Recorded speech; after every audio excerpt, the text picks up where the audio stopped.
kami sa farm ngayon, bumisita, nagpapatanim kami ng palay.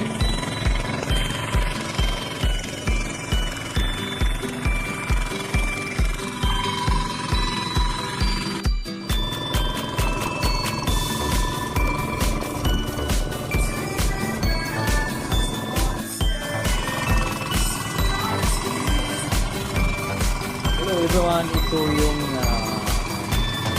Kakaw! pagka-tractor. I think this is the first.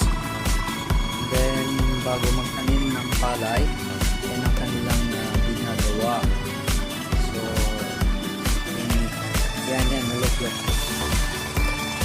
It's not difficult but well, okay.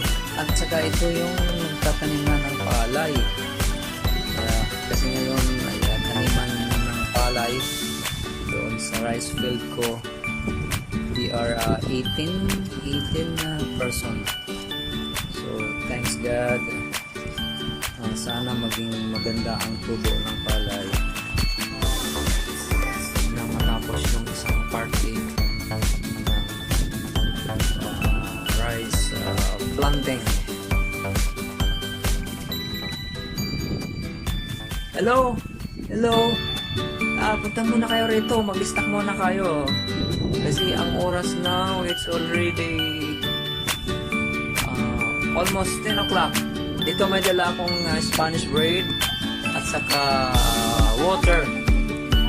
So, kain muna kayo rito ha. Punta muna kayo rito. Ayan, dumating na po sila. And then,